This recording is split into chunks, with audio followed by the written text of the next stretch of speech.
Tous les jours, en France et en Europe, des hommes et des femmes tentent de mieux préserver la planète et notre environnement. Les initiatives innovantes, exemplaires et astucieuses se multiplient. Pour les découvrir et en rendre compte, l'émission Les Reporters a fait confiance à 10 jeunes gens. Sélectionnés pour leur curiosité et leur désir de témoigner, ils ont dressé un panorama de ces initiatives au cours d'un voyage de 27 jours à travers les 27 pays de l'Union européenne. Philippe nous livre aujourd'hui les souvenirs de son périple européen et de cette expérience unique.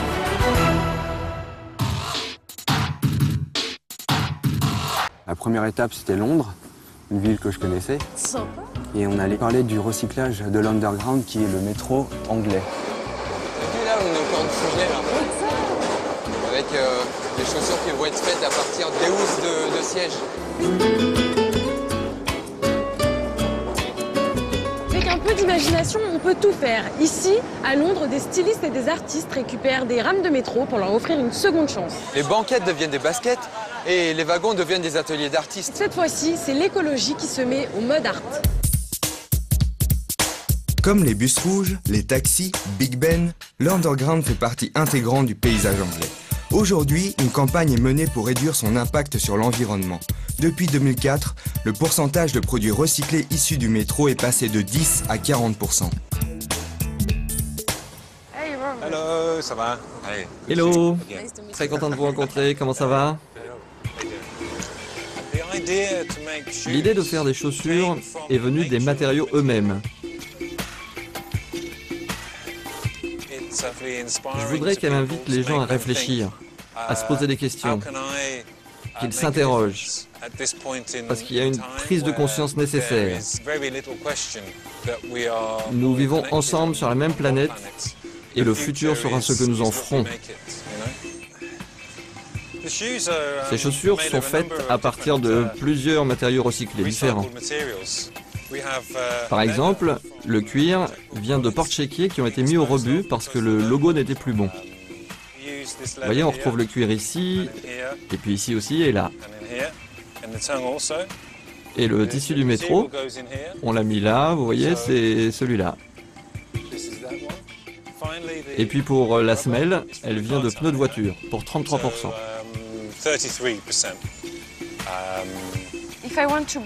Si je veux acheter une paire de vos chaussures, où dois-je aller? Eh bien dans ma boutique, tout près d'ici.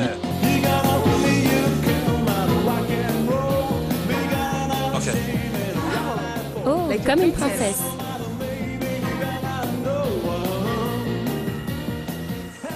Cool. Elles sont bien. Canon. Canon. Tu devras en essayer, fille. À Londres, ce qui était important pour moi, c'était un peu cette folie créatrice des Anglais. Toujours plus folle, toujours plus grande, l'imagination anglaise n'a pas de limite et se retrouve exposée sur les toits du quartier branché de Shoreditch.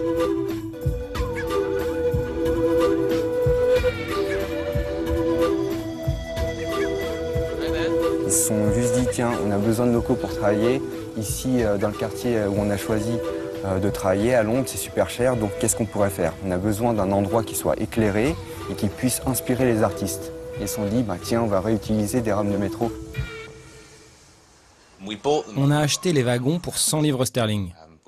Pour tous? Oui, pour tous. On peut en acheter aussi alors. Oui, mais ça a coûté beaucoup d'argent pour les déplacer. Il faut des grues et c'est vraiment très cher. Vous l'avez fait dans un but écologique? Oui, c'est assez important pour nous, la problématique écologique. Ce sont des bureaux préfabriqués, vous avez simplement besoin de venir avec le minimum. C'est beaucoup moins cher. Vous n'avez pas à les construire, vous les sortez du sol et tout est déjà là. C'est du recyclage. Mais c'est aussi un moyen d'avoir un lieu de travail moins cher. Voici la cabine du conducteur et la vue sur Londres. C'est des objets qui ont une histoire, quoi. Il y a des tas de gens qui ont utilisé ces rames de métro et donc l'ambiance, elle était particulière.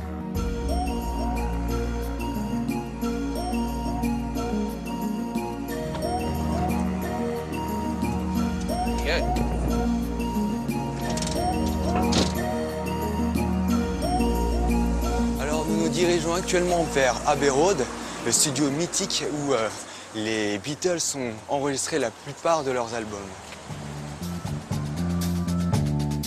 Ah, c'était un moment mythique parce que je suis un fan des Beatles. Ce qui est bien, c'est qu'on va pouvoir immortaliser ça en écrivant un petit message sur le mur.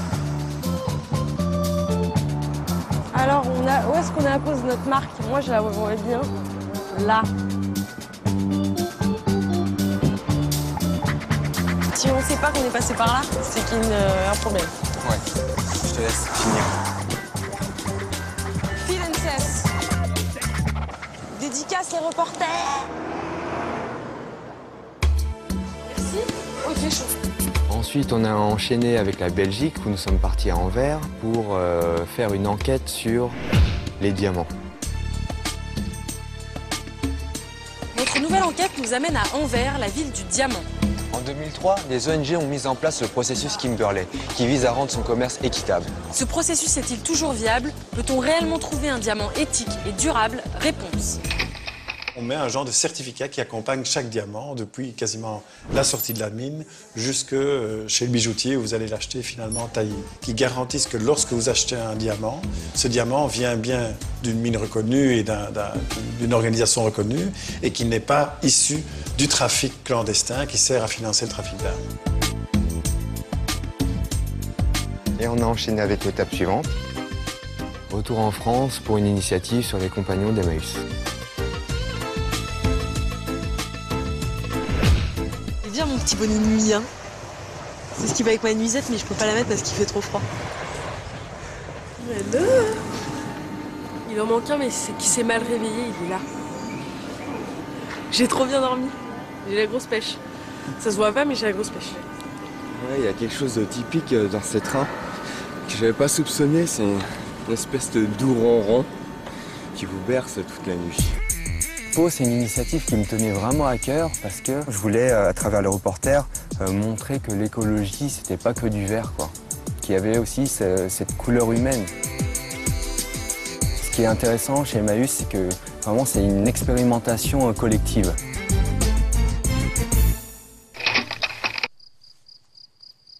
Hey, Cécile. Ouais, Phil. Pour toi, ça serait quoi l'écologie? Pour moi, l'écologie, ce serait des technologies de pointe. Des éoliennes, des panneaux solaires, des voitures électriques, tout ça quoi. Juste ça? Ouais. Et si l'écologie c'était retrouver sa place, retrouver son identité?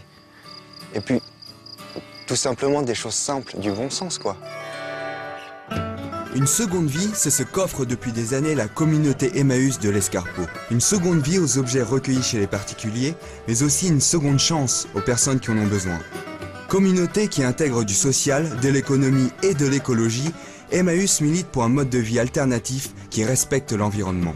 Nous, Emmaüs est déjà le mouvement, depuis plus de 60 ans, et fait un travail écologique. On n'a pas attendu le Grenelle de l'environnement. Il faut savoir qu'avec la communauté, nous récupérons plus de 400 mètres cubes de marchandises.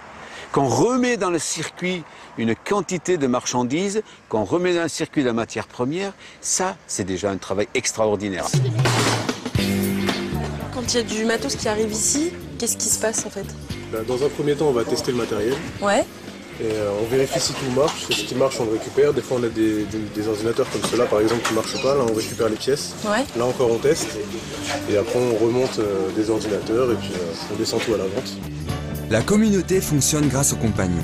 Amis, bénévoles et volontaires sillonnent la ville chaque jour pour collecter les objets qui seront triés, réparés, puis revendus. Là, on va dans un bar, on va à la terrasse, on récupère en fait les bouteilles vides et les filles pour le recyclage.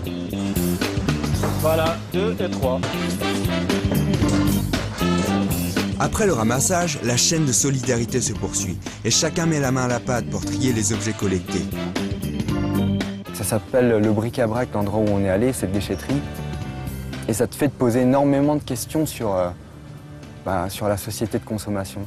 Parce que tu vois des objets qui sont quasi neufs. Mais la communauté Emmaüs de l'Escarpeau ne s'arrête pas là. Afin d'étendre son action en faveur de l'environnement, elle se lance dans l'éco-construction avec toujours le même objectif, ne pas gaspiller. Bonjour. Bonjour Denis. Bonjour. Alors est-ce que tu peux nous expliquer ce que tu es en train de faire là? Et ben là, on est en train de réhabiliter les chalets et de les isoler surtout. Ça, c'est du métis. En fait, tu as vu qu'ici, on récupérait les vêtements, on les détisse. Ensuite, on le glisse entre le bois et on le tasse bien. Ensuite, on met un pare-pluie, comme ça. Et dessus, on met le clin, comme ça. C'est de la bonne matière. Alors, bien sûr, il y a une composition, coton, ouate, laine et du polyester. C'est ce qui fait le liant de ceci. Et c'est quand même sensationnel. Emmaüs, c'est une petite communauté, un petit village qui donne beaucoup d'espoir, qui montre qu'on peut vivre autrement.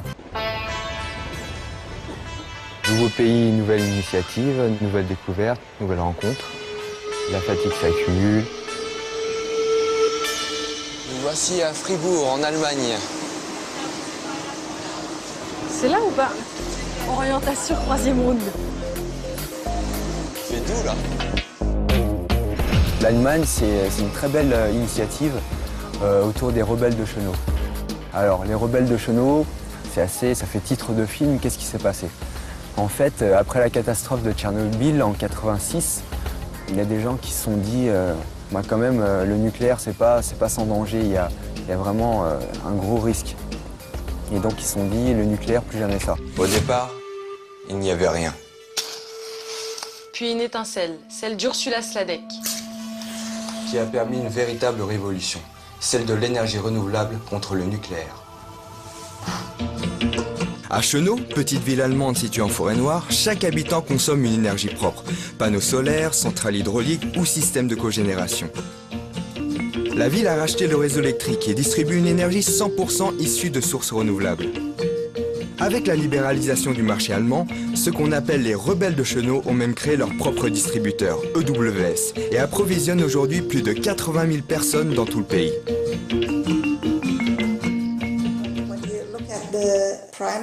Quand on examine l'énergie primaire qui rentre dans une usine, un tiers est transformé en électricité et les 2 tiers restants en chaleur. Et cette chaleur est perdue. C'est vraiment inefficace énergétiquement. Donc on doit réfléchir à une manière plus efficace de produire de l'énergie avec des usines décentralisées. Des petites usines utilisant de l'énergie renouvelable ou de cogénération.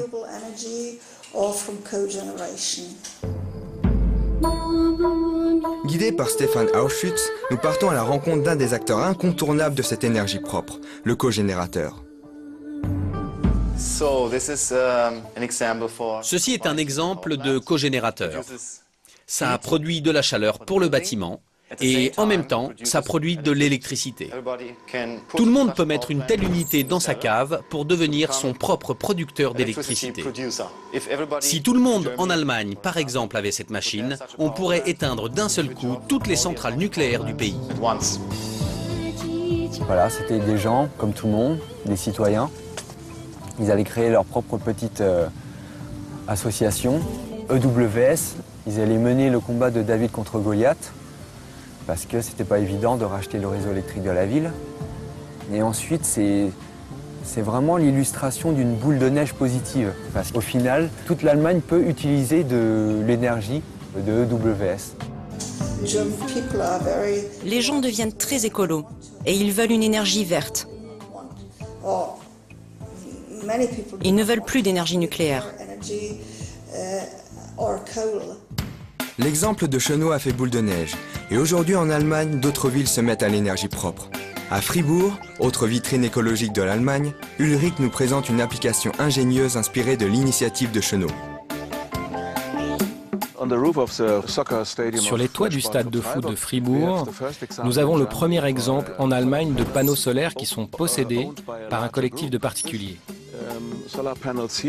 Tous ces panneaux sur le toit du stade appartiennent à un groupe de 220 personnes. Chaque personne investissant dans un panneau bénéficie d'un abonnement à l'année au stade de Fribourg.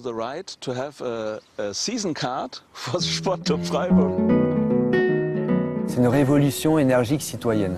C'est-à-dire qu'on aurait pu faire le reportage en parlant tout bêtement de l'énergie.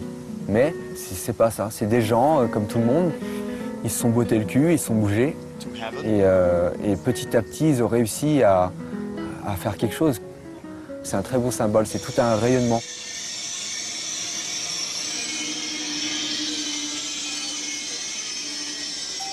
Et là, encore une fois, sans avoir eu le temps de reprendre notre souffle, on a repris le train.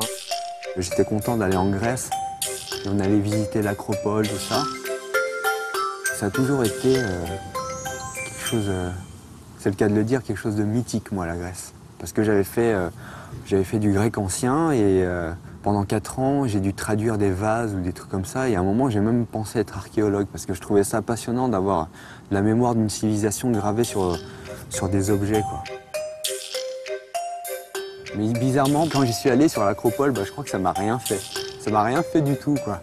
Pour moi, c'était un lieu touristique, quoi. Je faisais du tourisme. Je crois que la mémoire historique du lieu, elle avait disparu. Moi, je ressentais rien, en fait. C'est comme si le lieu avait été profané et qu'il avait été un peu vidé de sa matière, son âme historique, quoi. Donc tout ce que j'ai fait, j'ai parlé une Américaine. Elle était étudiante en architecture. Elle dessinait à main levée, c'était le Parthénon, je crois. Elle me disait que justement en architecture, l'éco-construction, ça prenait une grande part, quoi. L'architecture aujourd'hui, c'est une discipline qui est en chantier parce qu'il y a toute une recherche de nouveaux matériaux qui allaient polluer moins, qui allaient faire que dans les habitations, on allait payer moins de charges. L'écologie, c'est un mot grec en fait. Et donc je me suis dit, est-ce que la Grèce a une initiative qui va faire que l'écologie soit et reste un mot grec? Quand on pense à la Grèce, on pense aux Cyclades, à l'Acropole et autres sites touristiques. Pourtant, aujourd'hui, à Palécastro, en Crète, tout un patrimoine écologique et historique est menacé par la construction d'un complexe hôtelier. Il y a des gens qui sont battus contre cette implantation parce que tout simplement, c'était pas qu'au niveau écologique, c'était du non-sens complet. On allait rencontrer le leader de la rébellion verte. Il nous a conduits là où devait être construit le golfe. Et c'est un site archéologique, quoi. Ça paie pas de mine, c'est pas un super grand sanctuaire, mais c'est juste que l'histoire est partout. Il ne se soucie pas de l'histoire. Et c'est un crime pour moi. Il y a tellement de richesses ici. Et tout d'un coup, ça devient un vulgaire terrain de golf. Il s'est baissé, il a ramassé un morceau. Et vu comme ça, on dirait juste un caillou, quoi. Mais en fait, il m'a dit ce que tu as dans les mains, c'est de l'histoire. Parce que ça, c'est un morceau de poterie d'il y a 2000 ans. Point de vue émotionnel, je crois que c'était le point culminant de toute mon aventure. J'ai senti vraiment quelque chose qui me prenait aux tripes là-bas. Terre vierge, biodiversité, héritage culturel. C'est pour préserver les qualités exceptionnelles de ce site que Cliff Cook, un gentleman amoureux de la Crète, s'est joint à l'association verte pour combattre le projet Cavosidero. C'est une région unique pour la recherche archéologique. Ici, nous avons les ruines d'un village fermier. Toute une campagne, telle qu'elle était cultivée à l'époque, désertée depuis plus d'1 millier d'années après l'époque byzantine. Donc on peut voir comment les gens cultivaient la terre, ce qu'on ne peut voir pour ainsi dire nulle part ailleurs en Méditerranée. Deuxièmement, c'est une région unique pour sa végétation qui résiste à la sécheresse. Il y a beaucoup de plantes qu'on trouve ici et qu'on ne trouve nulle part ailleurs. Pourtant, les habitants de l'île ne sont pas contre le tourisme. Au contraire, mais ils militent pour un tourisme responsable et respectueux de l'environnement. Les touristes peuvent profiter de cette différence. Ils peuvent profiter du fait d'être dans un lieu riche, qu'ils puissent se souvenir et dire « Ah oui, on a été en Crète et on a vu ce que c'était vraiment la Crète. C'est notre vie, ce n'est pas seulement une question de business. On vit ici 12 mois par an. Je prévois de me marier ici et d'avoir des enfants ici, et même de mourir ici dans 120 ans. » C'est dans un climat de mensonges et de spéculation immobilière qu'une bataille juridique, politique et économique s'est engagée. Le point avec Phidias Kantemeniotis, avocat de l'association verte, qui nous dévoile les dessous de l'affaire. La compagnie a réussi à convaincre beaucoup de gens ici qu'ils vont créer un gros projet touristique au bénéfice de la région. Ce qui, en fait, est un gros mensonge. L'objectif de base, c'est de construire environ 850 maisons et appartements et de les vendre. Donc, je ne vois pas en quoi c'est du tourisme et je ne vois vraiment pas non plus en quoi ça protège l'environnement. Alors que la multiplication des complexes hôteliers accentue la catastrophe environnementale, la Cour suprême s'apprête aujourd'hui à rejeter le projet Cavosidero. Une décision qui pourrait faire jurisprudence. Ce qui est important dans cette initiative, c'est que les gens, ils n'ont rien inventé. Ils ont utilisé des moyens conventionnels, ils ont fait une pétition sur Internet, ils ont mené un combat juridique, ils se sont levés, ils se sont battus. Et pour moi, c'est ça l'initiative. Voilà, c'est pour ça que c'est mon initiative préférée. Je crois que cette émission, c'est vraiment une expérience complète. On n'est pas allé voir des rêveurs, on n'est pas allé voir des gens qui avaient des belles idées, on est allé voir des gens qui ont réalisé leur initiative. Et moi, je veux que les gens qui regardent l'émission se disent pas je vais reproduire cette initiative parce qu'elle est duplicable, mais je vais faire ma propre initiative. Et voilà, je vais créer quelque chose de nouveau.